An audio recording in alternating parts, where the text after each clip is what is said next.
ইসলামের কথাকে, এই শান্তির বাণীকে অনেকে সহ্য হয় না, আছে না নাই? এদেশে এরকম উল্লুকা পাঠা আছে না নাই? এরা ইসলামের প্রচার আর প্রসারকে নাম দিয়েছে মোল্লাতন্ত্র।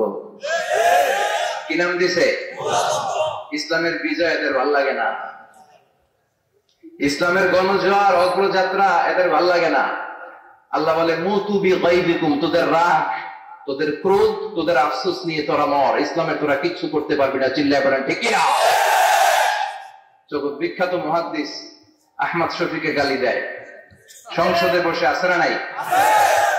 ইসলামের নাম দিয়েছে মোল্লাতন্ত্র। এই মোল্লা না থাকলে তোর কানে আজান দেওয়ার কেউ ছিল না, এই মোল্লারা না থাকলে তোর বাবা মার বিয়ে পড়িয়ে তোকে হালাল পন্থায় দুনিয়াতে আনার কেউ ছিল না, এই মোল্লারা না থাকলে জানাজাটা দেওয়ারও তোর শেষকালে কেউ থাকবে না। চিল্লায় বলেন ঠিক কিনা? সে ইসলামপন্থীদের গালি দেয়, আহমদ শফির মতো এত বড় জগৎ বিখ্যাত মুহাদ্দিসকে গালি দেয়, কিন্তু বাংলার জমিনের তাওহীদ প্রিয় মুসলমান এদের কথায় কান দেয় না। এরা কাদের লেজে পাড়া দিয়ে ক্ষমতায় গিয়েছে সবার জানা আছে। চিল্লায় বলেন ঠিক কিনা? বাংলার জমিনের লোকজন তাহাজ্জুদ পরে দোয়া করে, আল্লাহ ঘরে ঘরে আহমদ শফি দাও, ঘরে ঘরে আল্লামা সাইদি দাও, ঘরে ঘরে মুফতি আমিনী দাও, ঘরে ঘরে দেশপ্রেমিক আল্লাহওয়ালা, নবীওয়ালা, কোরআনওয়ালা লোক দাও। চিল্লায় বলেন ঠিক কিনা?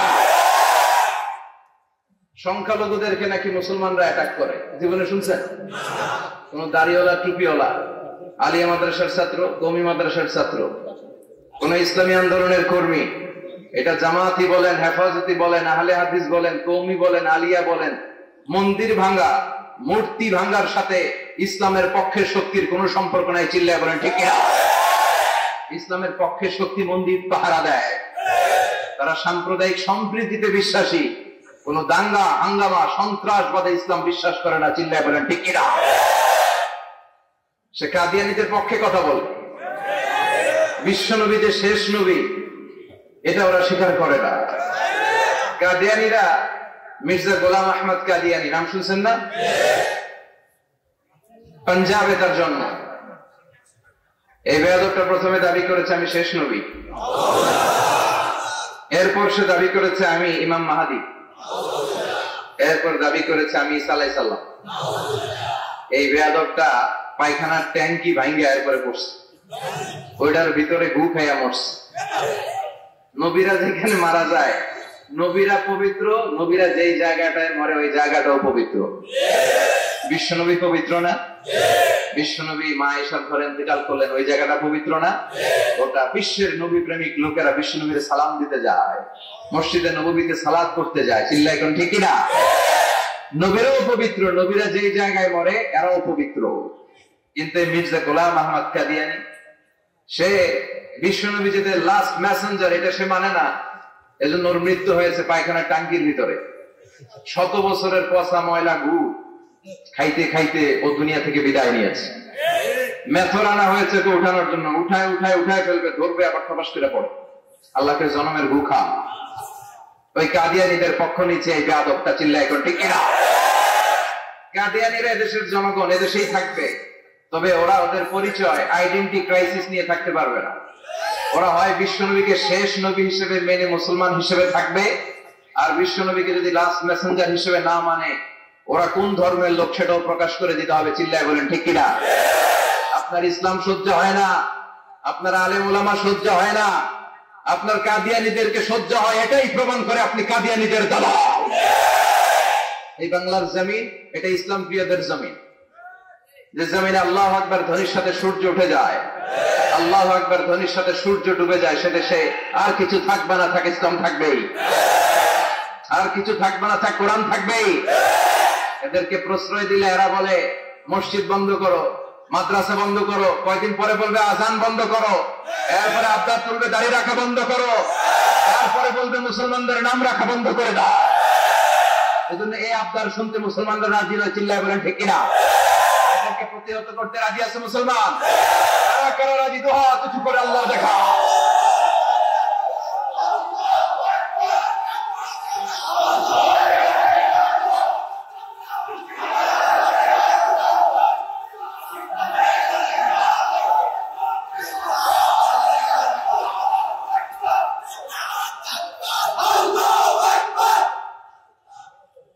সূর্যরে ভেটকি মারলে সূর্যের কিছু হয়? কথা কন। সূর্যের আপনি ভেটকি মারছেন, আপনার ভেটকি আপনার মুখে। এই জন্য ইসলামের আলোকে ওরা নিভিয়ে দিতে চায়। আল্লাহ বলে কিয়ামত পর্যন্ত ইসলামের বিজয়কে আমি আল্লাহ সমুন্নত রাখবো। চিল্লায় বলে ঠিক কিনা? এই বেয়াদবটা এত বড় আলেমের বিরুদ্ধে কথা বলেছে, সারা বাংলাদেশে যে উত্তাল গণজোয়ার তৈরি হয়েছে, অবস্থা দৃষ্টে মনে হচ্ছে ওই আলেমের পা ধরে ওর মাপ চাওয়া লাগবে। চিল্লায় এখন ঠিক কিনা? বাংলাদেশে একটা কথা কয়, নিন্দে পাখি পিন্দে। কথা বলেন। তসলিমা নাসরিন নারীদের নিয়ে বই লিখছে, নারীদের কোনো দেশ নেই। এরপরে বোরকার বিরুদ্ধে কথা লিখছে, শেষ পর্যন্ত সে বাংলাদেশে থাকতে পারে নাই। ওরে যখন ইন্ডিয়াতে লুকিয়ে নেওয়া হয়, ওর গায়ে বোরকা পরিয়ে নেওয়া লেগেছিল। চিল্লায় বলেন ঠিক কিনা? আমরা এদের হেদায়েতের দোয়া করি। আমরা প্রত্যেকের জন্য হেদায়েতের দোয়া করি প্রথমে। আর যদি হেদায়েত নসিবে না থাকে, কারুন, সাদ্দাত, নমরুদ আর ফেরাউনের যে দশা হয়েছে, বাংলার জমিনের ইসলাম বিরোধী বেহায়াদের ওই দশা আল্লাহ তুমি করে দাও। ইসলাম হচ্ছে শান্তির ধর্ম। আমরা সবসময় সাম্প্রদায়িক সম্প্রীতি, ভালোবাসা এটাতে বিশ্বাসী। হিন্দুরা ঢোল বাজায়, আমরা কিছু বলি না। আমরা তার সিরমা ফিল করি, ওদের যারা ভদ্র তারাও কিছু বলে না। ঠিক কিনা? এই ইসলাম বিরোধীরা এরাই হিন্দু মুসলমানদের মধ্যে যে সম্প্রীতি, এটাকে নষ্ট করতে চায়। কিছুদিন পর পর এরকম কিছু আপাল আর উল্লুক্কা পাঠার আগমন ঘটে। দেশের মানুষের ঘাম ছড়া এই পয়সা দিয়ে সংসদের প্রতিটা সেকেন্ডের, প্রতিটা মিনিটের দাম আছে। তোর মতো বেয়াদবের কথা শোনার জন্য বাংলাদেশ বসে নাই। আল্লাহ এগুলোর হেদায়েত দাও। হেদায়েত নসিবে না থাকলে হালাক করে দাও। সব সময় আমাদেরকে তুমি ইসলামের পক্ষে থাকার তৌফিক দান করো। আমরা যেন শান্তির ধর্মের ইমেজকে গোটা বিশ্বব্যাপী ছড়াই দিতে পারি, তুমি তৌফিক দাও। বেজুড়া উত্তরপাড়া আদর্শ যুব সংগঠনের উদ্যোগে 10ম বার্ষিক তাফসীরুল কোরআন ও দোয়ার মাহফিল, কবরস্থান সংলগ্ন জামে মসজিদ ও ফুরকানিয়া মাদ্রাসা। কবরস্থান কোন দিকে? আসসালামু আলাইকুম আহলা দিয়া। আল্লাহ সবাইকে তুমি মাফ করো। আজকের প্রোগ্রামের সভাপতি আলহাজ মোহাম্মদ ফয়েজ আহমেদ সাহেব আসছে। সহসভাপতি জনাব হাজী মোহাম্মদ মনু মুন্সি।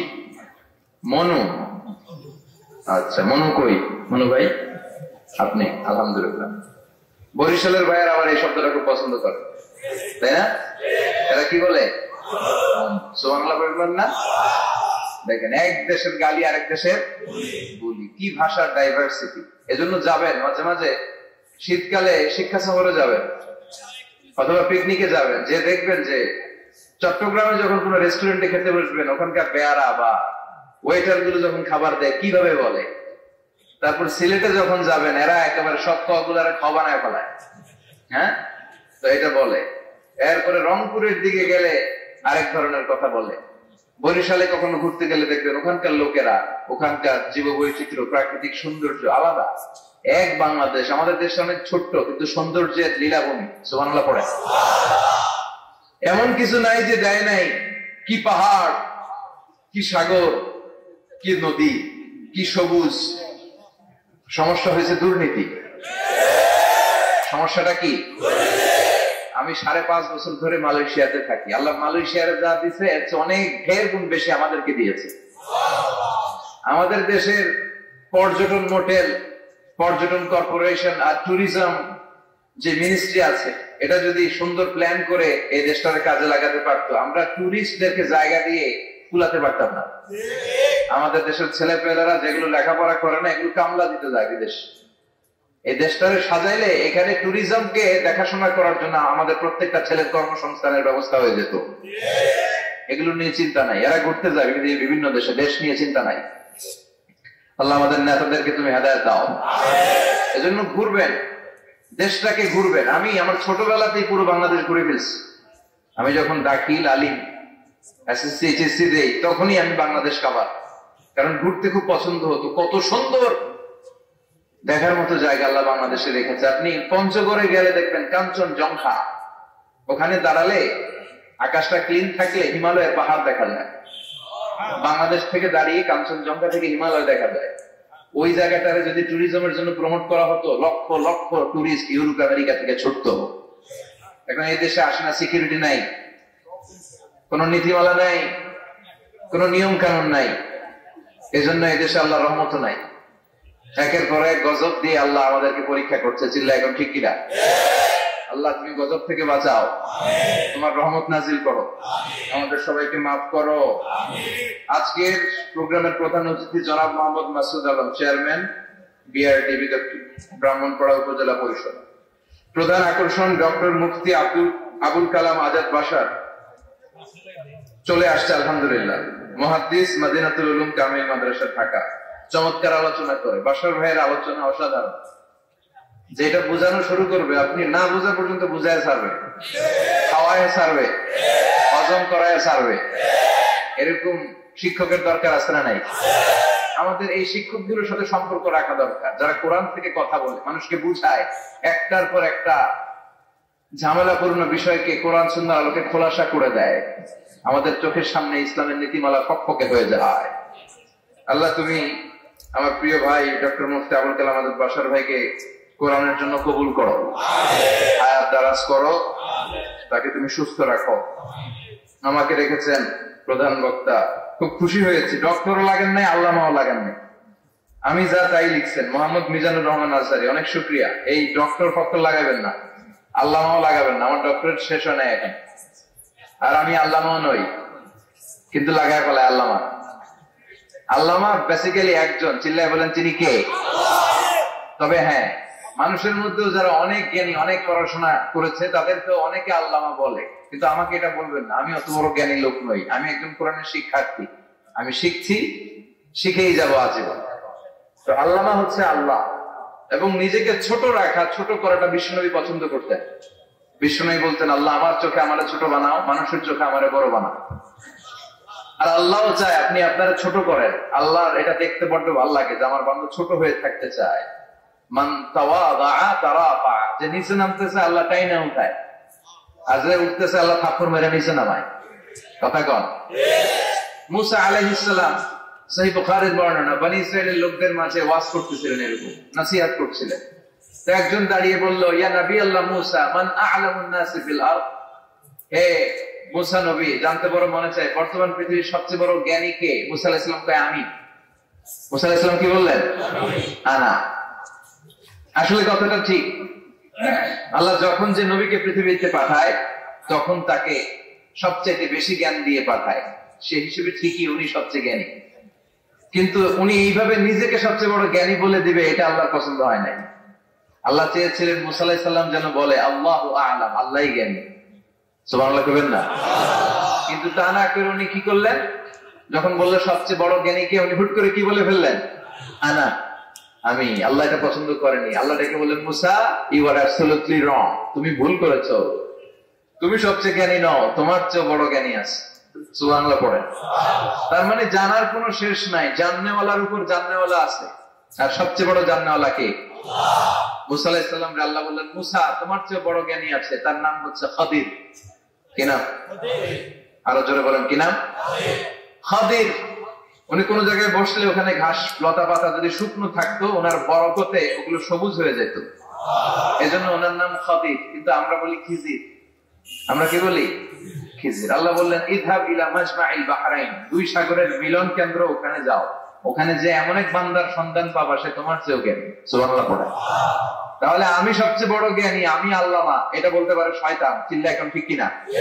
এজন্য আমরা যেন নিজেকে নিজে সবসময় ছোট করে উপস্থাপন করি, তাহলে আল্লাহর দরবারে আপনি বড় হয়ে যাবেন। কথা বুঝতে পেরেছেন? আল্লাহ আমাদের সবাইকে কথাগুলো বুঝার, আমল করার তৌফিক দান করুক। আমরা পড়ি আমিন। কি হয়েছে ওইখানে? মানুষ জায়গা হয় না? আচ্ছা, জি, ভলান্টিয়ার্স যারা আছে তারা ওই যে কাপড়গুলো খুলে দেন, খুলেই তো দিছে, তারপরেও জায়গা হচ্ছে না। কি আর করবেন? একটু কষ্ট করে শুনতে হবে। কষ্ট আছে যেখানে, সওয়াব আছে সেখানে। দাঁড়ায় শুনলে বেশি সওয়াব, তো ওনাদেরকে বেশি সওয়াব থেকে বঞ্চিত করবেন কেন? সওয়াব নেই কোনারা, আপনারা সওয়াব নেন, সওয়াব পাবেন ইনশাআল্লাহ। কষ্ট হচ্ছে না তো? এই মাহফিলে একবারে বসে যেতে হয়, টানা হিচড়া আমি করি না। টানা হিচড়া করলে ক্যামেরা ওয়ালারা উল্টায় করবে, ক্যামেরাম্যানরা,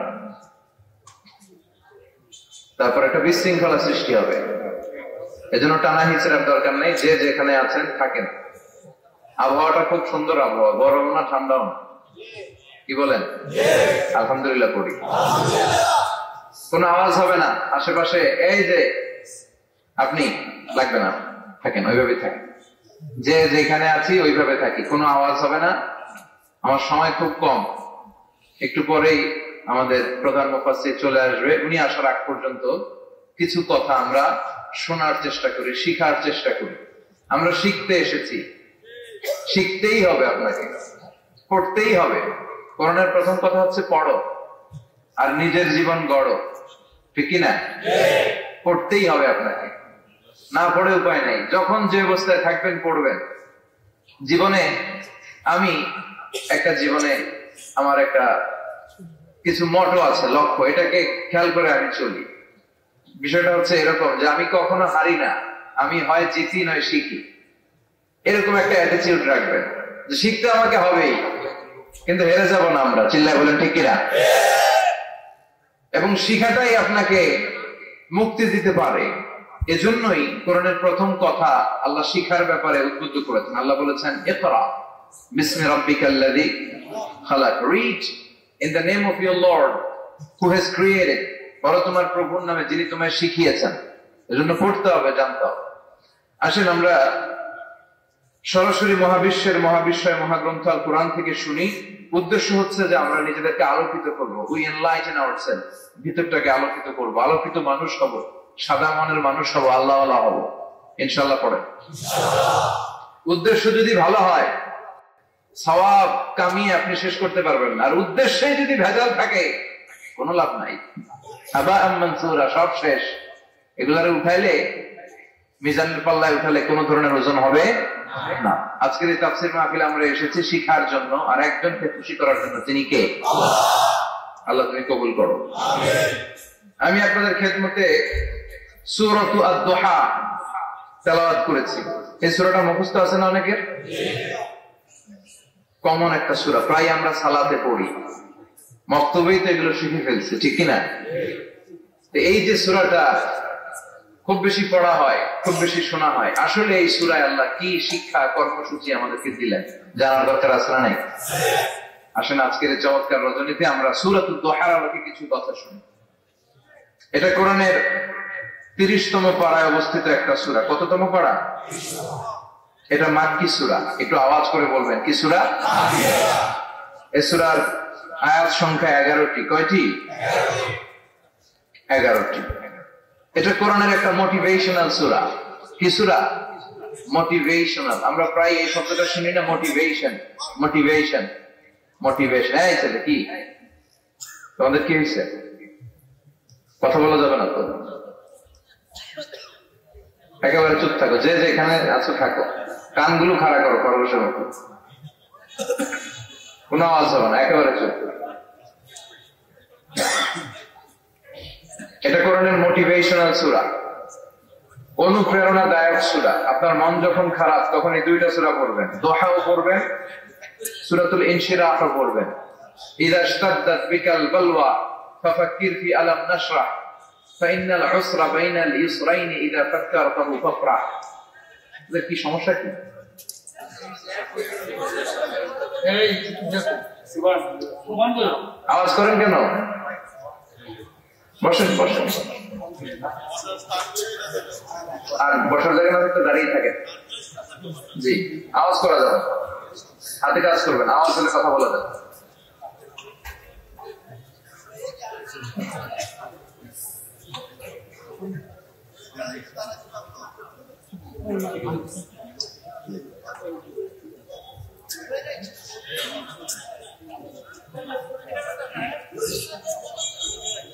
আওয়াজ করবেন না। এটা কোরআনের মোটিভেশনাল সূরা, অনুপ্রেরণাদায়ক। এই দুইটা সূরা অনুপ্রেরণাদায়ক। ফাইন্না মাআল উসরি ইউসরা, আল্লাহ বলেছেন ফাইন্না মাআল উসরি ইউসরা, কষ্টের পরেই আছে সুখ। কষ্টের পরেই আছে সুখ। আমাদের জীবনে সুখ বেশি, কষ্ট কম। কয়দিন না খাইছিলাম, কয়দিন বিপদে পড়ছি, কয়দিন ডাকাইতে ধরছে, এক মাসের মধ্যে অসুস্থ থাকি কয়দিন, আর সুস্থ থাকি কয়দিন, এটা হিসাব করে না। অসুস্থ যে ছিল খালি এটা খেয়াল রাখে, আছে না নাই? তার মানে ইন্না মাআল উসরি ইউসরা, দুঃখের পরে আছে সুখ, মোটিভেশন। প্রাণটা আবার উদ্বেলিত হয়ে ওঠে, তাই তো আসলে তো দুঃখের পরে সুখ। এজন্য কষ্ট যখন পাবেন, অসুস্থ যখন হবেন, ওইখানেও আনন্দ করবেন, কারণ সামনে আরাম আসতেছে। সুবহানাল্লাহ পড়েন। মুমিনের হারাবার কিছু নাই, দুঃখ পাওয়ার কিছু নাই। মুমিন অসুস্থ হলে অসুস্থতার মাধ্যমে তার রোগের মাধ্যমে তার গুনাহ ঝরে যায়, সে আল্লাহর কাছে প্রিয় হয়ে ওঠে। তা আমাদেরকে কেউ হারাইতে পারে? কথা বলেন, আমাদের কেউ ভয় দেখাইতে পারে? মোটিভেশনাল সূরা, সূরাতুল ইনশিরাহ আর সূরাতুদ দুহা। এখানে অনেক হিউজ মোটিভেশন আছে। যারা হতাশ, যাদের জীবন ভাল লাগে না, মরে যেতে মনে চায়, গার্লফ্রেন্ড গালি দিচ্ছে, আছে না নাই?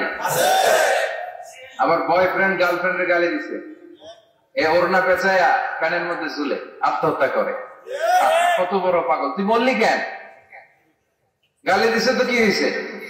হ্যাঁ, বুঝতে চায় না, হতাশ হয়ে যায়। আর বয়স কম তো, ইচড়ে পাকা, অল্পতে কাবু হয়ে যায়। এই সূরাগুলো পড়ে না। এখানে আশার বাণী আছে।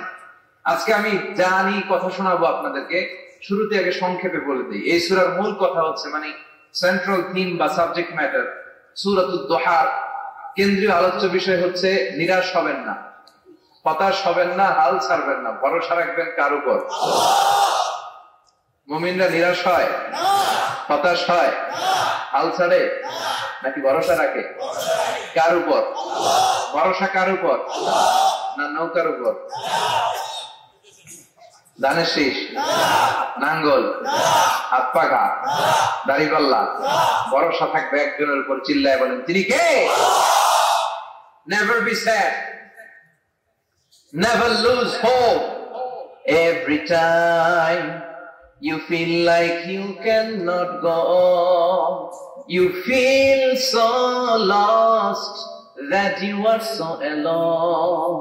Don't despair and never lose hope, 'cause Allah is always by your side. Insha'Allah, Insha'Allah, Insha'Allah, you'll find your way. Insha'Allah, Insha'Allah, Insha'Allah, you'll find your way. Every time you feel like you cannot go on, you feel so lost that you are so alone. Don't despair and never lose hope, 'cause Allah is always by your side. Insha'Allah, Insha'Allah, Insha'Allah, you'll find a way. Insha'Allah, Insha'Allah, Insha'Allah, you'll find a way. Check it out. কি সুন্দর nasheed. Never lose hope, you will find your way. তুমি তোমার পথ খুঁজে পাবে। আমাদেরকে পথ দেখায় কে? এজন্য সূরাতুদ দুহার কেন্দ্রীয় আলোচ্য বিষয় হচ্ছে হতাশ হওয়া যাবে না, নিরাশ হওয়া যাবে না, হাল ছাড়া যাবে না, ভরসা রাখতে হবে একজনের উপর। চিৎকার করে বলেন, তিনি কে? হতাশ যারা, ফ্রাস্ট্রেটেড, আপসেট পিপল, তাদের জন্য, হতাশ ব্যক্তিদের জন্য এই সূরাটা একটা আলোক পত্রিকা, একটা আলোর মশাল। এই সূরাটা পড়লেই হতাশ ব্যক্তিরা মনে শান্তি পায়, আশা ফিরে পায়, দিক ফিরে পায়। ঠিক কিনা? এই সূরাটা নাজিল হওয়ার একটা ব্যাকগ্রাউন্ড আছে, শুনবেন? বিষ্ণু ঈসা ইসলামের কাছে যখন ওহী নাজিল হতে শুরু করলো, বিষ্ণু ঈসা ইসলাম ওহীর কথাগুলো পৌঁছে দিতে লাগলেন। যাই নাজিল হতো বিষ্ণুনবী পৌঁছে দিতেন, বিশ্বনবী সাহাবাদের কাছে শেয়ার করে দিতেন। যেটাই নাজিল হতো তিনি পৌঁছে দিতেন, যেটাই, কারণ আল্লাহর আদেশ, ইয়া আইয়ুহার রাসূল বাল্লিগ মা উনজিলা ইলাইক, ও নবী আপনার কাছে আমি ওহী থেকে যা নাজিল করি সব পৌঁছে দেন, একটাও গোপন করা যাবে? আল্লাহর কাছ থেকে বিশ্বনবী যে সমস্ত মেসেজ, ইনফরমেশন, তথ্য, রেভেলেশন ওহী পেয়েছে, একটাও কি বিশ্বনবী গোপন করেছে?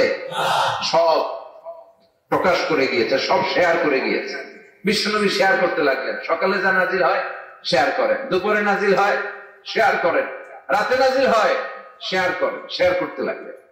কিন্তু কি অবাক করা কাণ্ড, হঠাৎ করে এই ওহী আসার ধারাবাহিকতা আল্লাহ বন্ধ করে দিলেন। ওহী আর আসে না, আকাশ থেকে নতুন তথ্য আর নামে না। ঘটনা কি? ওহী আসে না কেন? তথ্য আসে না কেন? জিব্রাইল আসে না কেন? কোন বর্ণনা এসেছে 15 দিন, কোন বর্ণনায় 1 মাস, 3 মাস, এমনকি 6 মাস পর্যন্ত বর্ণনা পাওয়া যায় যে বিশ্বনবীর কাছে 6 মাস ওহী আসে নাই। বিশ্বনবী তো অবাক, ঘটনা কি? ওহী নামে না কেন? আর ওহী না আসলে তো বিশ্বনবী শেয়ার করতে পারে না। এতদিন যা আসতো বলে বেড়াতো, এখন আসেও না, বলতেও পারে না। কাফির মুশরিকরা বিশ্বনবীর গালি দিতে শুরু করলো, মুহাম্মদের রব মুহাম্মদের ভুলে গেছে, মুহাম্মদের আল্লাহ মুহাম্মদের ছেড়ে দিয়েছে। বিশ্বনবীর চাচি আবুল আহাবের স্ত্রী উম্মে জামিল বলতে শুরু করলো, কি মুহাম্মদ, তোমার শয়তানটা তোমার কাছে আসে না? না, শয়তান দ্বারা তিনি জিব্রাইলকে বুঝিয়েছেন যে তোমার জিব্রাইল তোমার কাছে আসে না। এভাবে সবাই গালমন্দ করতে শুরু করলো যে মুহাম্মদের আল্লাহ মুহাম্মদকে ভুলে গিয়েছে। বিষ্ণু ইসলাম নিজেও হতাশ হয়ে গেলেন, কি রে ওহী আসে না কেন? আমার কোনো ভুল হচ্ছে না তো? আমার কোনো অপরাধ হয়ে গেল না তো? আল্লাহ কি আমার উপর অসন্তুষ্ট হয়েছেন? আল্লাহ কি আসলেই আমার ভুলে গেছেন? আল্লাহ কি আমাকে ত্যাগ করেছেন? তিনি কি আমার উপর রেগে আছেন? আমরাও মাঝে মাঝে এরকম হতাশ হয়ে পড়ি। এরকম হতাশ লোক আছে না নাই? কিরে আমার দোয়া কবুল হয় না কেন? আল্লাহ আমার ডাকে সাড়া দেয় না কেন? আমার জীবনে এত দুঃখ কেন? আমার জীবনে তো ভালো কিছু হয় না, খালি সব কষ্ট আমার কেন? এরকম আছে না নাই? এরকম হতাশদের জন্য এই সূরাটা একটা আলোকবর্তিকা, মোটিভেশনাল সূরা। আলহামদুলিল্লাহ পড়েন। বিশ্বনবীকে আল্লাহ আশ্বস্ত করলেন আর এই সূরাটা নাজিল করলেন আর বললেন ওয়াদ-দুহা। ওয়াদ-দুহা, দুহা মানে আলো, দুহা মানে আলো, প্রভাতের সূর্য কিরণের শপথ। Look up, the sunlight, it's a very beautiful day out there. অনবী হতাশ হবেন না, বেরোন, সকালের সূর্যটা কত সুন্দর, কি ঝলঝলে পৃথিবী, ফকফকে আর তকতকে, দেখলেই মনটা ভরে যায়, ঠিক কি না? দুহা, দুহা মানে আলো, আশার আলো, সম্ভাবনার আলো। আমাদের জীবনে আলোর দরকার আছে না নাই? আলো না থাকলে আমরা বাঁচতে পারবো? আলো লাগে বড় ভালো। এই আজকে আলো না থাকলে আমরা দেখা যেত? এজন্য কোরআনকে আল্লাহ আলো বলেছেন। কোরআনকে কি বলেছে? কিতাবুন আনজালনাহু ইলাইকা লিতুখরিজান নাসা মিনাল যুলুমাতি ইলান নূর। Muhammad, I've revealed this holy Quran unto you to lead the mankind out of darkness into the light. অন্ধকার থেকে লাইট, লাইট মানে কি? আলো, আলোর দিকে নেয়ার জন্য কোরআন পাঠিয়েছে। আবার বিশ্বনবীকে আল্লাহ নূর, নূরের সাথে তুলনা করেছেন। আবার বিশ্বনবী আল্লাহর কাছে নূর চাইতেন, বলতেন আল্লাহ আমার ডানে আলো দাও, আমার বায়ে আলো দাও, আমার সামনে আলো দাও, পিছনে আলো দাও, উপরে আলো দাও, নিচে আলো দাও, আমার দেহে আলো দাও, আমার মাংসপেশির ভিতরে আলো দাও, আমার হাড্ডির ভিতরে আলো দাও, আমার জন্য তুমি আলো দাও। পড়েন আমিন। এজন্য আলো ছাড়া বেঁচে থাকা অসম্ভব। আল্লাহ তাআলা আলোর নামে সূরা দিলেন, সূরাতুদ দুহা, প্রভাতের আলো, প্রভাতের সূর্য কিরণের শপথ, আলোর শপথ। সুবহানাল্লাহ পড়েন। এরপর আল্লাহ বললেন আল-লাইলি ইযা সাজা, আলোর শপথ, সকাল বেলার সূর্য কিরণের শপথ। দ্বিতীয় আয়াতে আল্লাহ বললেন রাত্রিবেলার শপথ, যখন রাত্রিটা নিঝুম হয়, হয় নিস্তব্ধ, নিঝুম আর নিস্তব্ধ রাতের শপথ। তাহলে আল্লাহ আলোর কসম কাটলেন, তারপরে অন্ধকারের কসম কাটলেন, ঠিক কিনা? আলো দ্বারা মূলত আল্লাহ তাআলা ওহীর আগমনকে বুঝিয়েছে, আর অন্ধকার দ্বারা আল্লাহ তাআলা ওহীর অনুপস্থিতি বুঝিয়েছে। এটা দিয়ে আল্লাহ বুঝাতে চাইলেন, ও নবী, কাফির মুশরিকরা আপনাকে গালি দেয়, ওরা বলে যে আমি আপনার ভুলে গেছি, আমি আপনার ত্যাগ করেছি, আমি আপনার প্রতি অসন্তুষ্ট। না না, আমি ইচ্ছা করে ওহী পাঠাই না, কারণ সব সময় আলো থাকলে ভালো লাগে না, কিছু সময় অন্ধকারের দরকার আছে না নাই? বুঝে শুনে উত্তর দিয়ে। 24 ঘন্টা আলো, 365 দিন খালি আলো আলো আরো আলো। যদি সূর্যের আলো সব সময় থাকে 365 দিন, ভাল লাগবে? রাতে ঘুমাবেন কেন? আবার সব সময় ঘুটঘুটে অন্ধকার, আলো নাই, ভাল লাগে? ক্ষেত খামারে চাষ করা লাগবে না, বাজারে যাওয়া লাগবে না। তার মানে আলোরও দরকার আছে, অন্ধকারেরও দরকার আছে। এটা দিয়ে আল্লাহ বুঝাতে চাইলেন, নবী, ওহী নাজিল করার জন্য দরকার আছে, মাঝে মাঝে ওহী বন্ধ রেখে আপনার বিশ্রাম দেওয়ার দরকার আছে। চিৎকার করে পারেন আল্লাহু আকবার। এজন্য আল্লাহ বললেন ওয়াদ-দুহা, والليل إذا سجى ما ودعك ربك وما قلى وللآخرة خير لك من الأولى সুবহানাল্লাহ পড়ে ও নবী প্রভাতের সূর্য কিরণের শপথ নিঝুম নিস্তব্ধ রাত্রিবেলার শপথ আলো আর অন্ধকারের শপথ করে আমি বললাম আপনার প্রভু আপনারে ভুলে যায় নাই, আপনার উপর সন্তুষ্ট হয় নাই। আমি আল্লাহ ইচ্ছা করে ওহী বন্ধ রেখেছি, কারণ ওহীর একটা পাওয়ার আছে। বারবার ওহী রিসিভ করলে আপনার স্নায়ু এটা সহ্য করতে পারবে না, আপনার দেহ এটারে বরদাস্ত করতে পারবে না। নবী, আমি আপনার প্রতি এত রহম দিল, এত ভালোবাসি, বারবার ওহী নিতে নিতে আপনার যে কষ্ট হয়, এই কষ্টটা আমার আল্লাহর সহ্য হয় না। এজন্য আমি আল্লাহ ইচ্ছা করে কিছুদিন ওহী বন্ধ রাখি। সুবহানাল্লাহ পড়ে। তার মানে এই নয় যে আমি আপনারে ভুলে গিয়েছি, আমি আপনারে ছেড়ে দিয়েছি। আরে নবী, আমি তো আমার নামের সাথে আপনার নামকে জুড়ে দিয়েছি। লা ইলাহা ইল্লাল্লাহ মুহাম্মাদুর রাসূলুল্লাহ। যেখানে আমার আল্লাহর নাম সেখানে বিশ্ব নবীর নাম আছে না নাই? আযান যখন দেই আল্লাহু আকবারের পরে বিশ্ব নবীর নাম আছে না নাই? একামতে আছে না নাই? আবার আল্লাহর জন্য যখন সালাত আদায় করি শেষ বৈঠকে বিশ্ব নবীর উপর দুরূদ আছে না নাই? রাফা'না লাকা যিকরাক। ও নবী, আপনার নামকে আমি অনেক উপরে তুলে ধরেছি। আমার নাম যেখানে আপনার নাম ওইখানে, গোটা বিশ্বব্যাপী আপনার নাম ছড়ায় যাবে। ওরা আপনারে গালি দেয় কবি বলে, ওরা গালি দেয় গণক বলে, ওরা বলে আপনি আফতার লেস কাটা। আসলে যারা আপনারে গালি দেয় ওরাই লেস কাটা।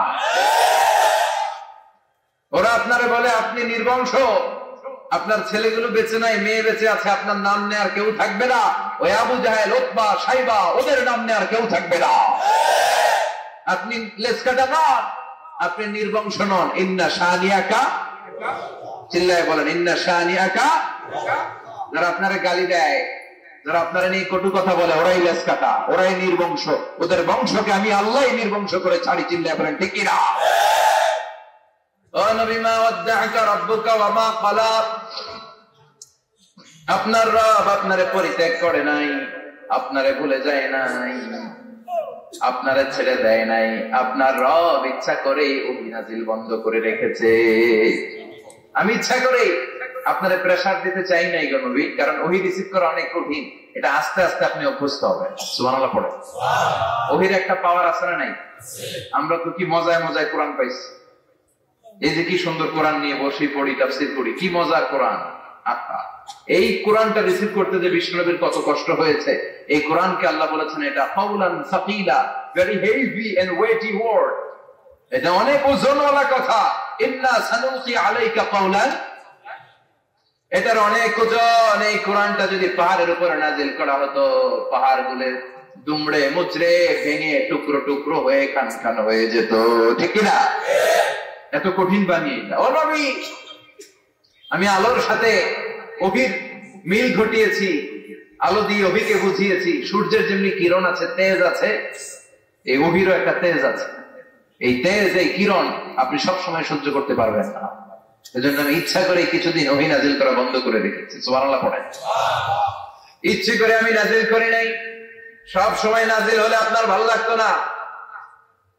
বুখারীর বর্ণনা, মা আয়েশা বলতেন শীতের রাতে, কনকনে মাঘ মাসের শীতের রাতে যখন বিশ্বনবীর উপর কোরআনের আয়াত নাজিল হতো, বিশ্বনবী ঘেমে ঘেমে একাকার হয়ে যেতেন।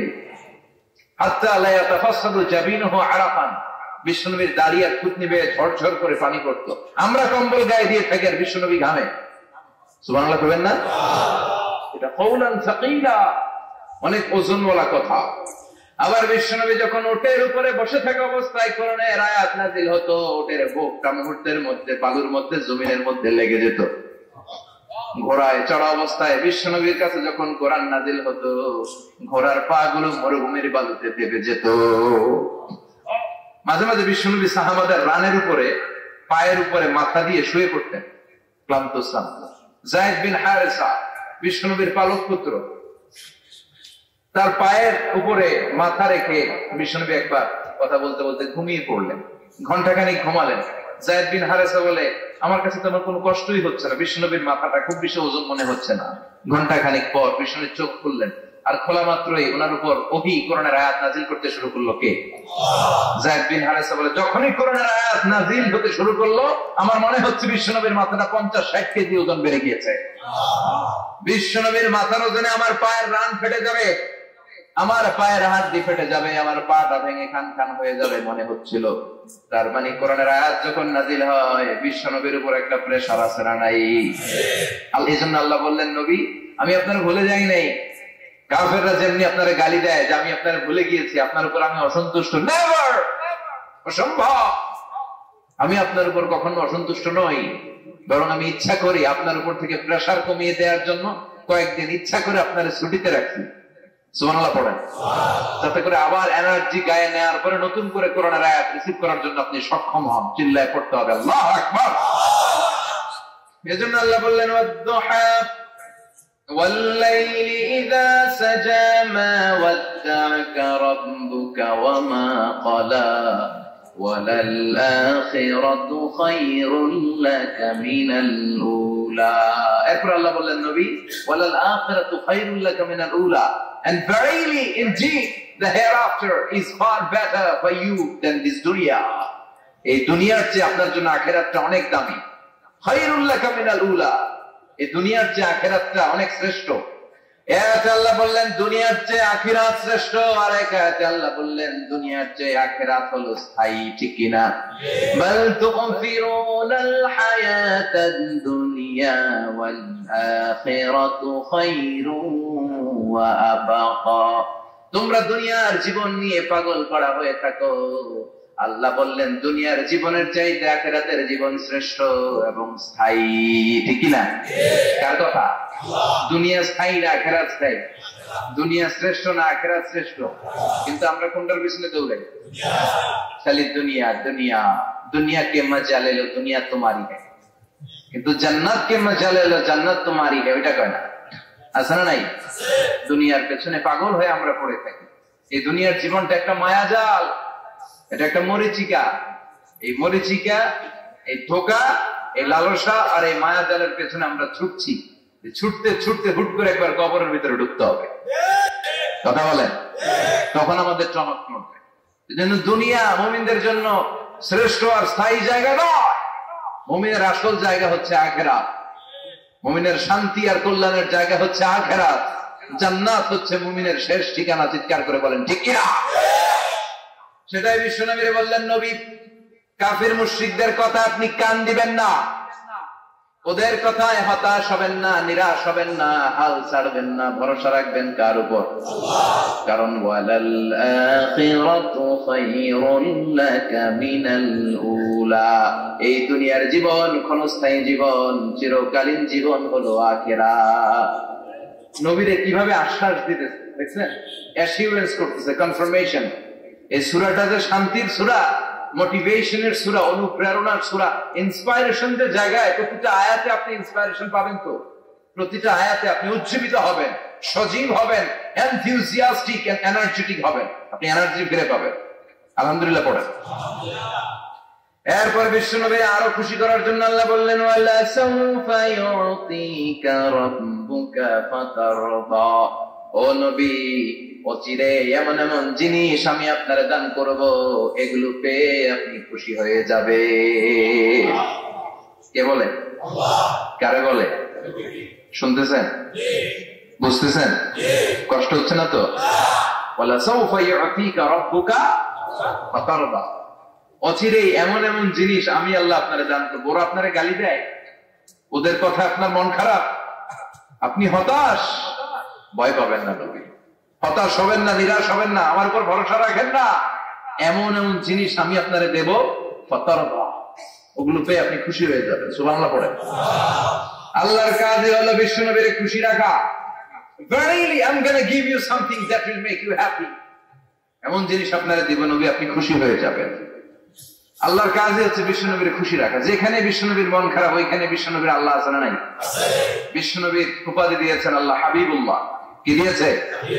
আর সাইয়েদনা ইব্রাহিমের উপাধি খলিলুল্লাহ। দুইজনই আল্লাহর প্রিয়, দুইজনই উলুল আজমি মিনার রুসুল। কিন্তু খলিল মানেও বন্ধু, হাবিব মানেও বন্ধু। খলিল মানে এমন বন্ধু যে বন্ধু আল্লাহরে খুশি করার জন্য কাজ করে, আর হাবিব মানে এমন বন্ধু যে বন্ধুরে খুশি রাখার জন্য আল্লাহ নিজেই কাজ করে। কি শান, কি মান এই নবীর, আর ওই নবীরে গালি দেয়। এগুলো জাহান্নামের নরকীট আর পিতৃ পরিচয়হীন জারদ সন্তান। As a father, as a teacher, as a commander, as a lawgiver, as a lawmaker, as a reformer of the society, Muhammad is the Superman of the world. Superman, মানে অসাধারণ ব্যক্তিত্ব, unparalleled personality। ওনার জীবন নিয়ে পড়া শুরু করলে এটা শেষ হয় না। বিয়ন্ডলেস, বাউন্ডলেস, বটমলেস, এটা তলাবিহীন সাগর। বিশ্বনবীর জীবনী একটা সাগর, কিন্তু সাগরের কি নাই? সুবহানাল্লাহ কইবেন না? যে বিশ্বনবীর খুশি রাখা কার কাজ? যেখানে বিশ্বনবী হতাশ, যেখানে বিশ্বনবীর মন খারাপ, বিশ্বনবীর মন ভালো করে দেয় কে? এজন্য আল্লাহ বলেন, ওয়ালা সাউফা ইউতিকা রাব্বুকা, অচিরে আপনার রব আপনাকে এমন এমন জিনিস দান করবে নবী, এগুলো পেয়ে আপনি খুশি হয়ে যাবেন। কিভাবে নবী খুশি হয়েছে, কিভাবে নবীর আল্লাহ খুশি রাখবে শুনবেন? শুনবেন? দেখেন, খেয়াল করে বুঝতে হবে কিভাবে আল্লাহ তাআলা বিশ্বনবীকে খুশি করেন। দেখেন, বিশ্বনবীর প্রথম কোথায় খুশি করলেন? বিশ্বনবী মক্কার জমিনে দাওয়াতি কাজ যখন শুরু করলেন, তিনি দেখলেন বিশ্বনবী খুব ভালো অ্যানালাইসিস করতে পারতেন। তিনি মক্কার সোসাইটিটাকে, সমাজটাকে বিশ্লেষণ করে অ্যানালাইজ করে উনি দেখলেন যে এই মক্কায় দাওয়াতি কাজের একটা শক্ত অবস্থান নিতে হলে 2 জন লোকের 1 জন আমার চাই। সুবহানাল্লাহ পড়েন। কি বিশ্লেষণ শক্তি, কি চিন্তা শক্তি! উনি ঘেটে ফেললেন, উনি বুঝে ফেললেন সবাইকে দেখে যে 2 জনের 1 জন আমার সাথে না থাকলে আমার দাওয়াতি কাজ চালানো কষ্ট হয়ে যাবে। এজন্য গভীর রাতে তাহাজ্জুদের নামাজ শেষে আল্লাহর কাছে কেঁদে কেঁদে বিশ্বনবী দোয়া করে, আল্লাহুম্মা আইজ্জাল ইসলাম বিআহাব্বির রাজুলাইনি ইলাইক। আল্লাহ 2 জন লোকের, যেই লোকটারে তোমার দরবারে মকবুল মনে হয়, ভালো লাগে, পছন্দ হয়, তাদের একজনকে ইসলামের ভেতরে ঢুকিয়ে দিয়ে ইসলামকে তুমি বিজয় দান করে দাও। ও আল্লাহ, 2 জনের 1 জনকে আমার চাই। একজন হলো আবি জাহাল ইবনে হিশাম, হিশামের বেটা আবু জাহাল, আও উমর ইবনে আল খাত্তাব, অথবা খাত্তাবের বেটা উমর। সুবহানাল্লাহ পড়ো। সাথে সাথে দোয়া কবুল করলো কে? আল্লাহ। কার জন্য করলো? নাকি আবু জাহেলের জন্য? আবু জাহেলের চোখের সামনে পর্দা ছিল, ও পর্দা সরায় না। ওর অন্তরে পর্দা, ও পর্দা উঠে সত্যটা দেখতে চায় না। এজন্য ওর জন্য গোটা বিশ্ববাসীর আছে ঘৃণা। ও যেখানে মারা গেছে, ওর যেখানে জন্মস্থান, ওইখানে সৌদি সরকার ল্যাট্রিন বানায় দিচ্ছে, ঘৃণার প্রতীক। ওইখানে তো অন্য কিছু বানাইতে পারতো, ল্যাট্রিন বানাইতে যাবে কেন? গোটা বিশ্বের মানুষ যায় যেন এটা ভরাই দিয়ে আসতে পারে। কথা বলেন। এই বেয়াদবটার জন্য আল্লাহ দোয়া কবুল করে নাই। ওমর ফারুক রাগী ছিলেন, কিন্তু সত্য প্রকাশে, সত্য গ্রহণে আকর্ষণ, সত্য দেখে উনি মেনে নিতেন। এটা জাহেলি যুগে ওনার মধ্যে এই গুণ ছিল। আল্লাহু আকবার। বিশ্বনবীকে দেখে দোয়া করে, আল্লাহ মক্কার জমিনে এই 2 জনের 1 জন যদি কালেমা না পড়ে, মক্কার জমিনে দাওয়াতি কাজ চালিয়ে যাওয়া কঠিন হয়ে যাবে। হয় হিশামের বেটা আবু জাহেল কিংবা খাত্তাবের বেটা ওমরকে তুমি ইসলামে ঢুকাও।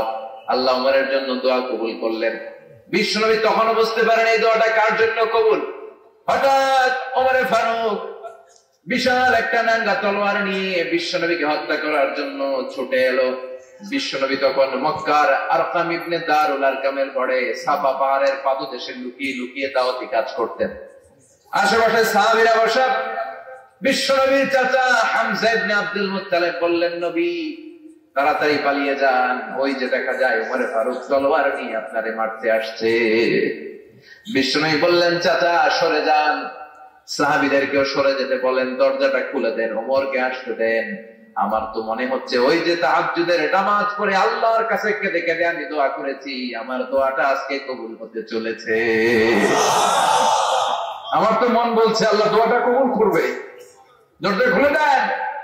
ওমর ফারুক চলে আসলেন, এসে তলোয়ার রেখে দিয়ে আঙ্গুল উঁচু করে বললেন, আশহাদু আল্লা ইলাহা ইল্লাল্লাহ,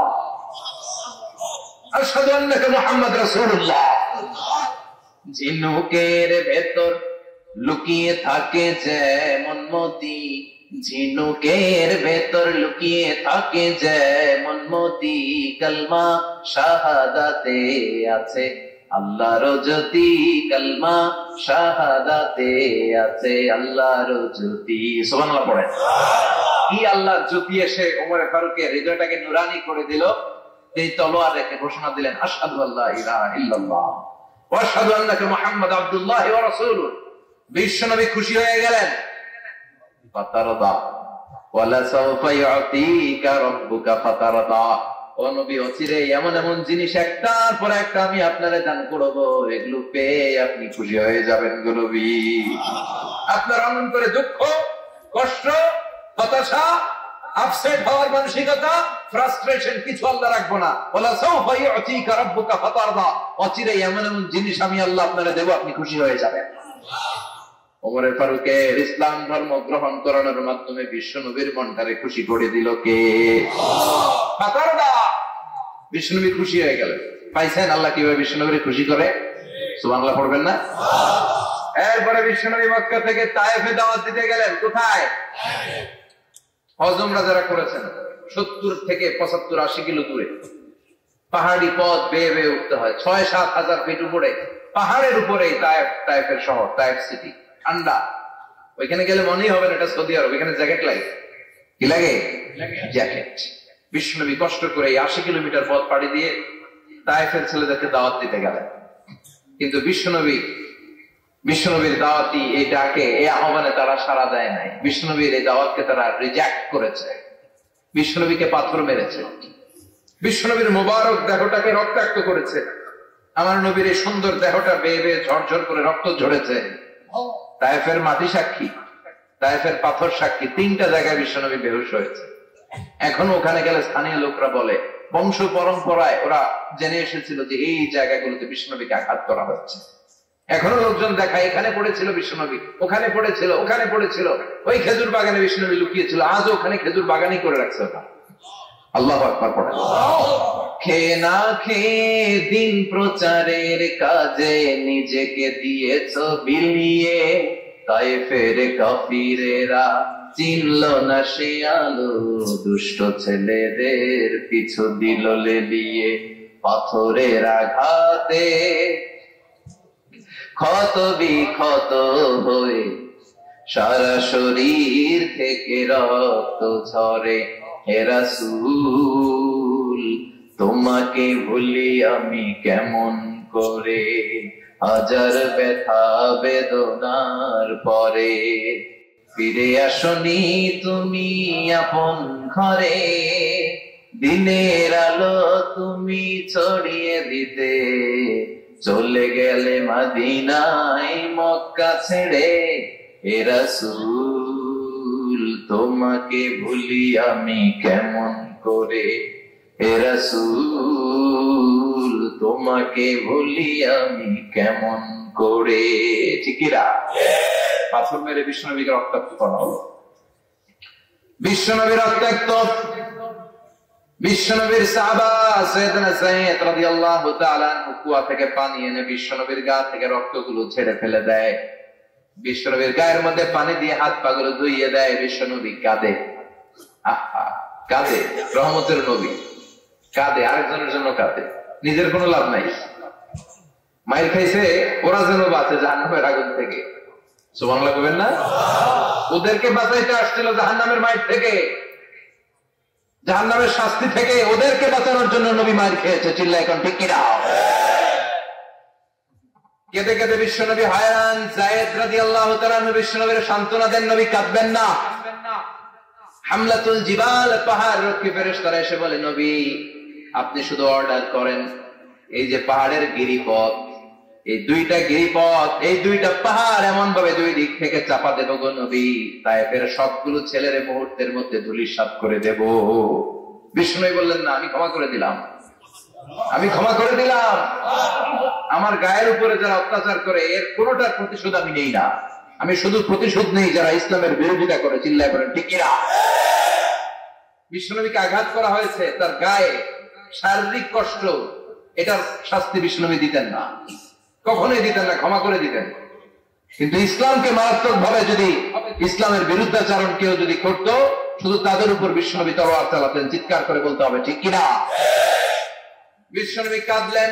কে দেখে বিশ্বনবীর কান্না, নিজের জন্য কাঁদে না, ওদের জন্য কাঁদে। আর বললেন, না ফেরেশতারা, ওদেরকে তোমরা মেরে ফেলো না, হয়তো ওরা কালিমা পড়ে নাই, ওদের ভবিষ্যৎ প্রজন্মদের মধ্য থেকে কেউ না কেউ কালিমার বাণী পড়বে।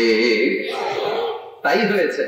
তায়েফে গেলে হৃদয়টা ঠান্ডা হয়ে যায়। মসজিদ আর মসজিদ, মসজিদ আর মসজিদ, আল্লাহ ওদের ভিড়, চমৎকার এক পরিবেশ, তায়েফের পরিবেশ।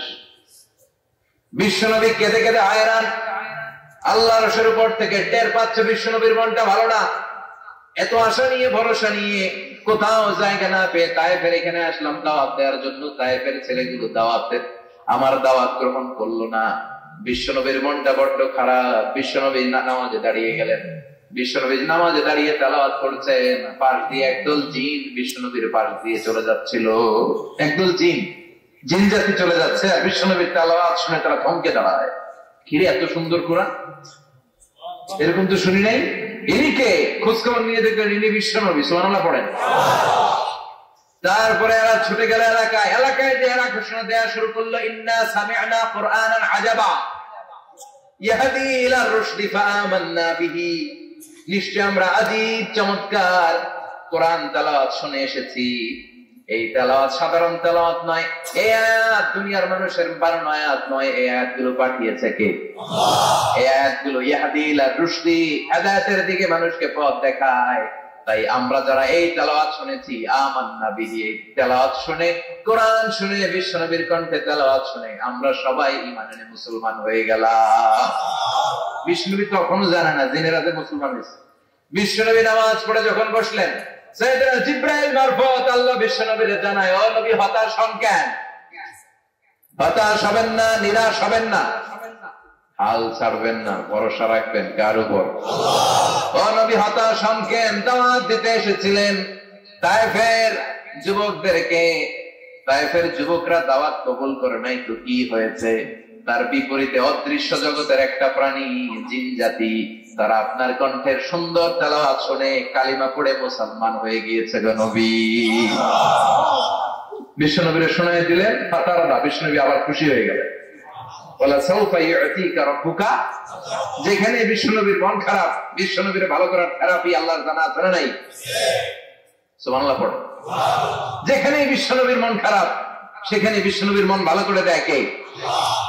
এরপরে বিশ্বনবীর কলিজার টুকরা খাদিজাতুল কুবরা তাহেরা ইন্তেকাল করলেন। বিশ্বনবীর মনটা, হৃদয়টা আবার ভেঙে খান খান হয়ে যায়। খাদিজাতুল কুবরা তাহেরা ছিল বিশ্বনবীর প্রথম স্ত্রী। নিজের যত সম্পদ ছিল সব বিশ্বনবীর পায়ের সামনে ঢেলে দিয়েছে, সব ঢেলে দিয়েছে বিশ্বনবীর জন্য। উনিও স্ত্রী, আমাদের স্ত্রীগুলো স্ত্রী, পার্থক্য আছে না নাই? নিজের যা ছিল সব দিয়ে দিল স্বামীরে। বিশ্বনবী বলতেন, রুজিকতু হুব্বাহা।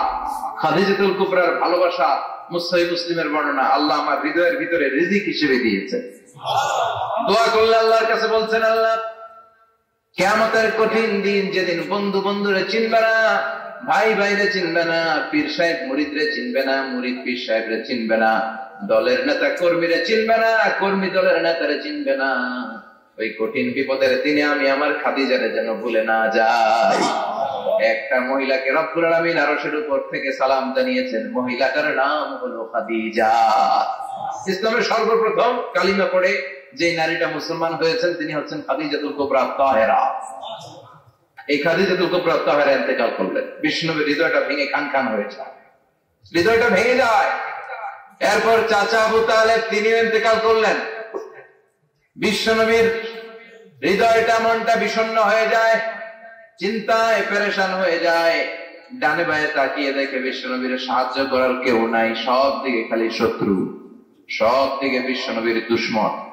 কলিজার টুকরা স্ত্রী বাসায় নাই, শেল্টার দেওয়ার মতো চাচাও নাই। বিশ্বনবীর মনে হয় গোটা দুনিয়ায় যেন তার কেউ নাই। বিশ্বনবী আবার হতাশ হয়ে পড়লেন। কিন্তু বিশ্বনবী যদি হতাশ হয়, ওনার মন ভালো করার একজন আছে। তিনি কে? আল্লাহ বললেন, জিবরাইল যাও, আমার নবীর মন খারাপ, স্ত্রীর বিয়োগে বিশ্বনবী বিষণ্ণ, চাচা চলে গেল, বিশ্বনবীর হৃদয়টা ভেঙে খান খান হয়ে যায়। বিশ্বনবীরে বলো, দুনিয়ায় থাকার দরকার নাই, ডেকে আমার আরশে নিয়ে আসো, আমার সাথে কথা বললে বিশ্বনবীর মন ভালো হয়ে যাবে। আমার সাথে কথা বললে নবীর মন ভালো হয়ে যাবে। সুবহানাল্লাহ পড়েন। কি নবী, ওনার ভালো করা, মন ভালো করে দেয় আল্লাহর কাজ। সুবহানাল্লাযী আসরা বিআবদিহি লাইলাম মিনাল মাসজিদিল হারামি ইলাল মাসজিদিল আকসা। এখানে বলা হলো ইসরার কথা, আর মেরাজ সাব্যস্ত হয়েছে হাদিস দ্বারা। জোরে কোন ঠিক কিনা? মেরাজ নিয়ে গেলেন, ঊর্ধ্ব জগতের ভ্রমণে নিয়ে গেলেন। জিবরাইল ডেকে বললেন, ও জিবরাইল, আমি জানি বিশ্বনবীর মন খারাপ, স্ত্রী নাই, চাচা নাই, তুমি বিশ্বনবীর নিয়ে আসো তো, আমার দরবারে নিয়ে আসো, আমার সাথে কিছু সময় কাটাবে, আমার সাথে কথা বলবে, মন ভালো হয়ে যাবে। বলা সাউফা ইউতিকা রাব্বুকা ফাতারদা। ও নবী, এমন এমন জিনিস আপনার আমি দেব, এগুলো দিয়ে আমি আপনার মনটাকে ভালো করে ফেলবো। চিল্লায় কোন সুবহানাল্লাহ। মেরাজ থেকে ফেরার পরে অত্যাচারের মাত্রা আরো বেড়ে গেল, কিন্তু অত্যাচারে মুমিন কখনো কাবু হয় না। জোরে কোন ঠিক কিনা? বিশ্বনবীরে বলা হলো, ক্ষমতার চেয়ার দেব, সুন্দরী নারী দেব, সম্পদের পাহাড় বানিয়ে দেব, শুধু কালেমার দাওয়াত বন্ধ করে দাও। বিশ্বনবী বললেন, তোমাদের 3 দফা, আমার শুধু 1 দফা। বিশ্বনবীর কয় দফা? বিশ্বনবী বললেন, লা ওয়াদা'u আশ-শামসা ফি ইয়ামিনি ওয়াল কামারা ফি ইয়াসারি। আকাশের সূর্যটা যদি ডান হাতে দাও, চন্দ্রটা যদি বাঁ হাতে দাও, যে কালিমার দাওয়াত দিতে আমি শুরু করেছি, দাওয়াতের রাস্তা থেকে কেউ আমার পিছনে সরাতে পারবে না, কেউ পারবে না। এই পথে আমি নেমেছি, এই পথের শেষ আমি দেখে ছাড়বো। বিশ্বনবীর প্রাইম রেসপন্সিবিলিটি হচ্ছে লিউযহিরাহু আলা দ্বীনি কুল্লি। মানব রচিত যত মতবাদ আর যত কথা আছে, যত ডক্ট্রিন আছে, সবকিছুর কবর রচনা করে কালিমার বিজয় আর কালিমার পতাকাকে পথ করে উড়িয়ে দেওয়া। চিল্লায় এখন ঠিক কিনা? মেরাজ থেকে আসার পরে অত্যাচার আরো বেড়ে গেল, মক্কায় থাকার সুযোগ নাই, কোথাও কেউ বিশ্বনবীর আশ্রয় দেয় না, যেখানেই যায় বিশ্বনবীর তাড়িয়ে দেয়। আবার বিশ্বনবীর মন খারাপ। আল্লাহ বলে, নবী চিন্তা করবেন না, মদিনাতে আপনার জন্য চমৎকার রাষ্ট্র আমি রেখে দিয়েছি, আপনি হিজরত করে চলে আসেন। বিশ্বনবী হিজরত করলেন, মদিনায় যে আবার মনটা প্রশান্ত হয়ে গেল। সুবহানাল্লাহ পড়ে। তার মানে যেই জায়গায় বিশ্বনবীর ব্লকেজ, রাস্তা আটকে যায়, নতুন রাস্তা খুলে দেয় কে? এজন্য মুমিনের রাস্তা কখনো বন্ধ হয় না। মুমিন বিপদে পড়লে কৌশলী হয়, মুমিন স্ট্র্যাটেজি পাল্টায়, কৌশল পাল্টায়। রাস্তা একটা বন্ধ হলে আরো 10টা খুলে যায়। চিল্লায় এখন ঠিক কিনা? এক জায়গায় কোরআনের মাহফিল বন্ধ হলে আরো 10 জায়গায় কোরআনের মাহফিলের ব্যবস্থা হয়ে যায়। এখন ঠিক কিনা? ওরা এক জায়গায় ইসলামের আওয়াজকে থামিয়ে দিতে চাইবে, আরো 10 জায়গায় ইসলামের আওয়াজ গর্জে উঠবে। ইসলামের আওয়াজ, ইসলামের বিজয়কে থামিয়ে দেওয়া, স্তব্ধ করে দেওয়া অসম্ভব। চিৎকার করে বলেন ঠিক কিনা?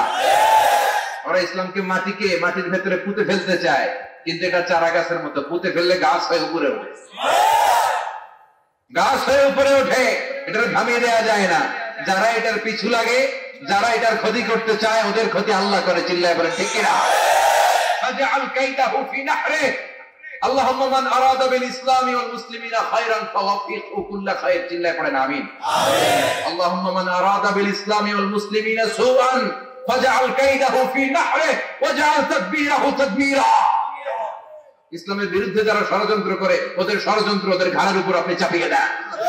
ওরা মুমিনদেরকে ফালানোর জন্য যে গর্ত করে, ওই গর্তের ভেতরে আপনি ওদেরকে ডুবিয়ে দেন। এটাই ইসলামের বৈশিষ্ট্য। ইসলামের পিছু লাগলে ও ইসলামের কিছু করতে পারে না, ও নিজের কপাল পুড়ে ফেলে। ইসলামের বিজয়কে কিয়ামত পর্যন্ত জারি রাখবে কে? ইসলামের আলোকে, বাতিকে কেউ নিভিয়ে দিতে পারে? চিল্লায় বলেন পারে? একটা রাস্তা বন্ধু, 10টা খুলে যায়। আলহামদুলিল্লাহ পড়েন। মক্কায় জায়গা নাই, মদিনায় চলে গেল।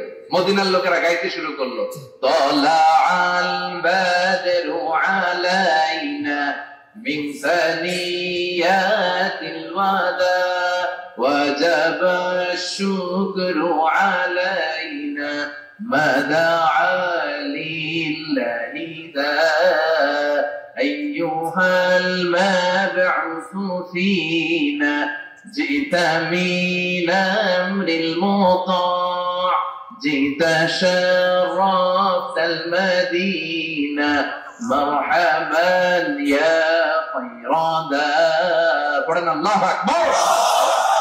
মদিনার লোকেরা কোন পথ দিয়ে বিশ্বনবী আসতে পারে। প্রতিদিন মদিনার নারীরা, পুরুষরা, ছোট্ট বাচ্চারা, আবার বৃদ্ধ বনিতা তফ নিয়ে ওই রাস্তার চিপায়, ওই রাস্তার চারপাশে দাঁড়িয়ে থাকতো, যে এই রাস্তা দিয়ে বিশ্বনবী আবু বকরকে নিয়ে ছুটে আসবে।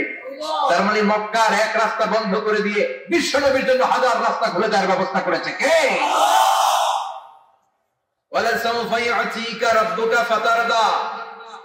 ও নবী, অচিরে এমন এমন সুযোগ আপনার আমি করে দেবো, এগুলো পেয়ে আপনি খুশি হয়ে যাবেন। সুবহানাল্লাহ পড়েন।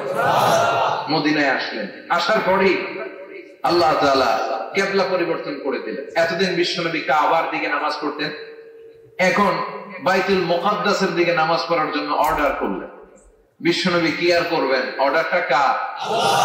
নামাজ শুরু করলেন। ইহুদিরাও যেদিকে নামাজ পড়ে বিশ্বনবী ওইদিকেই নামাজ পড়ে। বাইতুল মুকাদ্দাস 1 মাস 2 মাস 3 মাস যেতে যেতে 16 মাস কিংবা 17 মাস, কিন্তু বিশ্বনবীর এটা ভালো লাগে না। বিশ্বনবীর মনে চায় আমার বংশের গোড়া, আমার আদি পিতা ইসমাইল আর ইব্রাহিম আলাইহিস সালাম যে কাবার দিকে হয়ে সালাত করতো, ওই কাবার দিকে হয়ে যদি আমিও পড়তে পারতাম। এই দৃশ্যটা আরশের উপর থেকে দেখে কে? আল্লাহ আয়াত নাযিল করে দিলেন, قد نرى تقلب وجهك في السماء فلنولينك قبلة ترضاها فول وجهك شطر المسجد الحرام। আল্লাহ বলেন, নবী আমি দেখি প্রতিদিন নামাজের পরে আপনি মাথাটারে আকাশের দিকে, উপরের দিকে করেন, আর মনে মনে ভাবেন এই বুঝি আল্লাহ জিব্রাইলের মারফত আমারে জানিয়ে দিবে কাবার দিকে হয়ে যেন নামাজ পড়ি। আপনি যে উপরের দিকে তাকিয়ে কিছু বলেন না, কিন্তু কি যে ভাবেন ওটা তো আমি জানি, ওটা তো আমি বুঝি। ফালানুওয়াল্লিয়ান্নাকা কিবলাতান তারদাহা, অচিরেই আপনার মন যেদিকে চায় ওদিকে আমি কিবলা করে দিব। ফাওয়াল্লি ওয়াজহাকা শাতরাল মাসজিদিল হারাম, ঠিক আছে নবী? আর যখন আপনার দেরি হয় না, এখনই আপনি চেহারাটা বাইতুল মুকাদ্দাস থেকে মসজিদুল হারামের দিকে ঘুরিয়ে কিবলামুখী হয়ে নামাজ পড়া শুরু করে দেন। বিষ্ণুবীর মনে চায় না বাইতুল মুকাদ্দাসে পড়তে, মনে চায় কাবার দিকে পড়তে। মুহূর্তের মধ্যে মুকাদ্দাস থেকে কাবার দিকে কিবলা পরিবর্তন করে দিল কে? বিশ্বনবীকে খুশি করে দেয়া কার কাজ?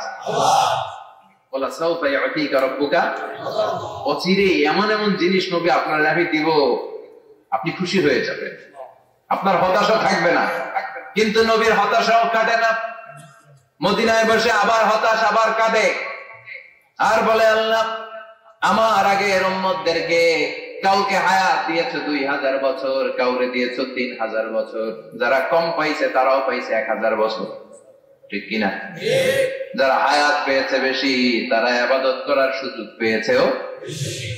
ওয়া আমারু উম্মতি মা বাইনা 60 ইলা 70, কিন্তু আমার উম্মতের গড় বয়স হলো 60 থেকে 70। 60 থেকে 70 এর মধ্যে শেষ। যারা বয়সী পেল 60-70, কি আর ইবাদত করবে? আগের উম্মতের এত বছর বেশি দিলা কেন, আমার উম্মতের কম দিলা কেন? বিষ্ণুনবীর টেনশন আছে না নাই? আবার হতাশ, আমার উম্মতের কি হবে? উম্মতি উম্মতি আজীবন কেঁদেছে। আল্লাহু আকবার। বিষ্ণুনবী বললেন আমার উম্মতি মা বাইনা 60 ইলা 70, আমার উম্মতের গড় বয়স 60 থেকে 70 এর মধ্যে সব শেষ। আপনাদের এই এলাকার কি অবস্থা? হ্যাঁ চাচা, আপনার বয়স কত? এরকমই কত হইব? 70। আল্লাহ আরো 70 বছর দিবে। 100 বছর আছেন কে কে দেখি? 100। তুমি 100? ওটা তো 20 বছরই তো হয়নি। 100 ও ভুলে দাঁড়াইছে। আচ্ছা, আর আচ্ছা 90 আছে নাকি এদিকে? 90 নাই না? 80 আছে? 80 নেই? এই যাচ্ছে ভাই, কত হবে আপনার? কাছাকাছি হবে? আলহামদুলিল্লাহ, আল্লাহ আরো হায়াত দারাজ করো। তো দেখছেন মুরব্বীদেরকে আমরা হারাতে বসেছি, পাই না। 80-70 পাওয়া যায়। মা বাইনা 60 ইলা 70, 60 থেকে 70 এর মধ্যে বেশিরভাগই শেষ। ধরে কোন ঠিক কিনা? বিশ্বনবী আবার কাঁদলেন, আল্লাহ আগের উম্মতেরা হায়াত পেত বেশি, আমার উম্মতের হায়াত কম, তারা ইবাদত করতো বেশি, আমার উম্মতের কি হবে? আল্লাহ বললেন চিন্তা নাই, ইন্না আনজালনাহু ফি লাইলাতিল কদর ওয়া মা আদরাকা মা লাইলাতুল লাইলাতুল কদরি খায়রুম মিন আলফি শাহর। সুবহানাল্লাহ পড়ে। ও নবী, ওদেরকে হায়াত বেশি দিছি, কদর দেই নাই। আপনার উম্মতদেরকে হায়াত কম দিছি, কিন্তু লাইলাতুল কদর দিয়েছি। লাইলাতুল কদরি খায়রুম মিন আলফি শাহর, হাজার মাসের চেয়ে সেরা।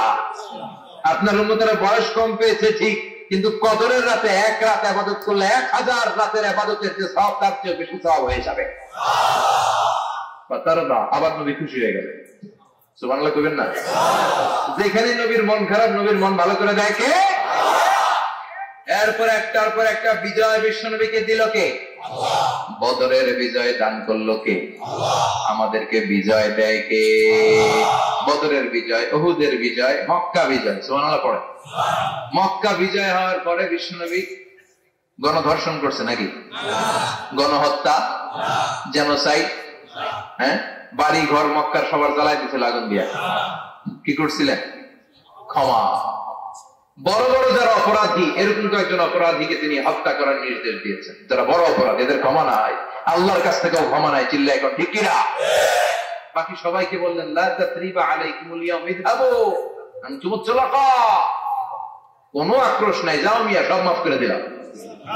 বিশ্বনবীর এই মাফের ঘটনায় ঐতিহাসিকরা অবাক হয়েছে, যেটা কেমন নবী, কেমন লোক, যাকে অত্যাচার করলো, মারলো, ভিটামাটি ছাড়া করলো, উনি যখন ওই এলাকায় বিজয়ীর বেশে আসলেন, প্রতিশোধ না নিয়ে ক্ষমা করে দিলেন। In the long history of the world, there is no instance of magnanimity and forgiveness which was shown by the last messenger Muhammad, when all of his enemies laid under his feet and he forgave them one and all. পৃথিবীর ইতিহাসে ক্ষমার এরকম নিদর্শন কেউ দেখাতে পারে নাই, যেটা দেখিয়েছিল শেষ নবী মুহাম্মদ সাল্লাল্লাহু আলাইহি ওয়াসাল্লাম। আর সব শত্রুরা পায়ের নিচে চাইলে পিষে মারতে পারতেন, সবাই তিনি না মেরে ক্ষমা করে দিলেন। ওরা আমাদেরকে মানবতার কথা শেখায়, ওরা আমাদেরকে গণতন্ত্র শেখায়, ওরা আমাদেরকে শান্তির কথা শেখায়। ওরা ইরাক যুদ্ধে মেরেছে লক্ষ লক্ষ, আফগান যুদ্ধে মেরেছে লক্ষ লক্ষ, প্রথম বিশ্বযুদ্ধে, দ্বিতীয় বিশ্বযুদ্ধে এরা দেদারসে পাখির মতো মারে, এখনো মারে। এজন্য তোদের মুখে শান্তি আর মানবাধিকারের কথা মানায় না। শান্তি আর মানবাধিকারের কথা মানে বিশ্বনবীর মুখে। তিনি শান্তি কাকে বলে, মানবাধিকার কাকে বলে, গোটা বিশ্বের মানুষের চোখে আঙ্গুল দিয়ে শিখিয়ে গিয়েছেন। একটার পর একটা বিজয় দান করে বিশ্বনবীরে খুশি করলো কে? এরপর আল্লাহ বললেন, নবী এখানেই শেষ না, আতি মুহাম্মাদানিল ওয়াসিলাতা ওয়াল ফাদিলা, আপনারে ওয়াসিলা দিলাম, ফাজিলত দিলাম, ওয়াবআসহু মাকামান মাহমুদা, এমন একটা জায়গা দিলাম যেই জায়গার উপর জায়গা নাই। মাকামে মাহমুদের উপর কোন জায়গা আছে? একটা আছে, আল্লাহর আরশ। ওইটার পরে খালি একটা ক্লাস, ওই ক্লাসটা কার? তার মানে আল্লাহর পরেই আল্লাহ বিশ্বনবীর স্থান দিলেন, সৃষ্টির মধ্যে শ্রেষ্ঠ করে দিলেন। সুবহানাল্লাহ পড়ে। এরপরে বিশ্বনবী আশ্বস্ত হতে পারেন না, বিশ্বনবীর হতাশা কাটে না। আল্লাহ বললেন, নবী উম্মত নিয়ে ভাবার দরকার নাই, ইন্না আ'তাইনাকাল কাউসার ফাসাল্লি লিরাব্বিকা ওয়ানহার ইন্না শানিআকা হুয়াল আবতার। ও নবী, আমি আপনার হাউজে কাউসার দান করেছি। আপনার যে উম্মত ইসলামটা যেমন যেমন ছিল তেমন তেমন যারা পালন করেছে, তাদেরকে হাউজে কাউসার দিবে কে? বিষ্ণবী হাউজে কাউসার পিলাবে, উম্মতরা খেয়ে প্রশান্ত। এটা দুধের চেয়েও সাদা, সুবহানাল্লাহ পড়ে, বরফের চেয়েও ঠান্ডা, আবরাদ মিনাস সালজ, আহলা মিনাল আসাল, মধুর চাইতেও মিষ্টি, আবিয়াদ মিনাল লাবান, দুধের চাইতে সাদা, আবরাদ মিনাস সালজ, বরফের চাইতেও ঠান্ডা। মান শারিবা মিনহা শুরবা লাম ইয়াজমা আবাদা, একবার যে এক ঢোক এই কাউসারের ড্রিঙ্কস খাইতে পারবে, আজীবনের জন্য গলার তৃষ্ণা মিটে যাবে। He will never be thirsty again, আর জীবনে তৃষ্ণা পাবে না। ফাতারদা, বিশ্বনবী এই সুসংবাদ শুনে আবার খুশি হলেন। বলে সাউফা ইয়াতিকা রাব্বুকা।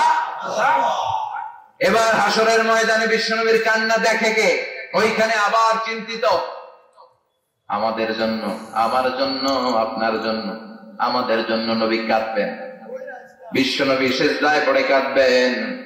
বিশ্বনবী সাইয়েদনা জিবরাইলকে বলবেন, ইয়া জিবরাইল ইযহাব ইলা মুহাম্মদ ওয়াসআলহু মা ইউবকিকা, যাও নবীরে জিজ্ঞেস করো, নবী আপনি কাঁদেন কেন? বিশ্বনবী তখনও মাথা উঠাবেন না, জিব্রাইলের উত্তর দিবেন সেজদায় পড়ে থেকে। সেজদা থেকে আওয়াজ করে বলবেন উম্মতি উম্মতি উম্মতি, সুবহানাল্লাহ পড়েন। কি নবী এটা? উম্মতি, আমার উম্মতের কি হবে? উম্মতের কি হবে? আবার আল্লাহ জিব্রাইলকে পাঠিয়ে বললেন, জিব্রাইল যাও আমার নবীরে বলো, ইন্না সানুরদিকা ফি উম্মাতিকা ফালা নাসুকাল ইয়াউম। ও নবী, আপনার উম্মতের ব্যাপারে আজকে আমি আপনার অপমানিত করব না। আজকে গোটা দুনিয়ার জিন্দেগির জন্য একটার পর একটা পরিস্থিতিতে আমি আপনার রব আপনারে খুশি করেছি। আজকে কঠিন কিয়ামতের দিনে আপনার উম্মতের ব্যাপারেও আপনারে খুশি করে দেব গো নবী। আজকেও খুশি করে দেব। এরপর আসাক মাথা তোলেন, আপনি সেজদায় পড়ে কাঁদবেন আর সহ্য হয় না, তোলেন। এরপর আসাক মাথা তোলেন। সালতুআতা, নবী যা চাইবেন আজকে দিব। ইশফা তুশাফা, যার জন্য সুপারিশ করবেন আজকে কবুল করে নেব। ওয়ালা সাওফা ইয়াতিকা রাব্বুকা, অচিরেই আপনাকে খুশি করে দেয়া হবে। এরপর নবী আশ্বস্ত হন না। এবার জান্নাতীদেরকে নিয়ে বিশ্বনবী বিশাল একটা পতাকা ধরবেন। ওই পতাকার মধ্যে লেখা থাকবে আলহামদু। কি থাকবে? জোরে কম আলহামদুলিল্লাহ। এবার এই পতাকাটা নিয়ে বিশ্বনবী ছুটবেন জান্নাতের দিকে। বিশাল জান্নাতের দরজার সামনে আসবেন। ইন্নাল মিসরাঈন মিন মাসারি'আল জান্নাহ মা বাইনা মাক্কা ওয়া হাজার। সৌদি আরবের মক্কা শহর থেকে বাহরাইনের হাজার শহর যত লম্বা, জান্নাতের এক একটা দরজা ঠিক তত লম্বা। ওই দরজায় যে বিশ্বনবী নক করবেন এরকম, আউয়ালু মান কারাআ বাবাল জান্নাহ, সর্বপ্রথম জান্নাতের নক। নক করার সাথে সাথে ফাফুতিহা বাবুল জান্নাহ, জান্নাতের দরজা খোলা হবে। ফেরেশতারা বলবে মান আনতা, কে আপনি? বিশ্বনবী বলবেন আনা মুহাম্মদ সাল্লাল্লাহু আলাইহি ওয়াসাল্লাম, আমি মুহাম্মদ। ফেরেশতারা বলবেন আপনার জন্যই দাঁড়ায় আছে। আল্লাহ বলে দিয়েছে আপনার আগে কারো জন্য যেন এই দরজা খোলা না হয়। ওয়ালা সাউফা ইউতিকা রাব্বুকা ফাতারদা, ও নবী অচিরে এমন এমন জিনিস আপনারে দান করব, এগুলো পেয়ে আপনি খুশি হয়ে যাবেন। চিল্লায় পড়েন আল্লাহু আকবার। এরপরে বিশ্বনবীর আল্লাহ তিনটা অনুগ্রহের কথা স্মরণ করায় দিচ্ছেন। আলাম ইয়াজিদকা ইয়াতীমান ফাআওয়া, বিশ্বনবীকে তিনটা অনুগ্রহের কথা স্মরণ করায় দিচ্ছে কে? এরপরে তিনটা কর্মসূচি দিবে, শুনবেন? কষ্ট হচ্ছে? শেষ করে দেই। তিনটা অনুগ্রহ, কয়টা? এরপরে কর্মসূচিও তিনটা, যেরকম কয়টা? অনুগ্রহ নাম্বার 1, আলাম ইয়াজিদকা ইয়াতীমান ফাআওয়া, ও নবী আমি কি আপনার ইয়াতীম অবস্থায় পাই নাই, তারপরে লালন পালনের ব্যবস্থা কি করি নাই? বিশ্বনবী আশ্বস্ত করে বলতেছেন, নবী আপনি ছিলেন ইয়াতীম, কি ছিলেন? তো আমি তো আপনার লালন পালনের ব্যবস্থা করে দিয়েছি। যেখানে আপনার বিপদ ওখানে তো আমি আছি, তো হতাশ হন কেন? হতাশ হওয়া যাবে না, নিরাশ হওয়া যাবে না, হাল ছাড়া যাবে না, ভরসা রাখতে হবে কার উপর? বিশ্বনবী ইয়াতীম ছিলেন, জানেন সবাই। মায়ের পেটে থাকতেই বাবা নাই।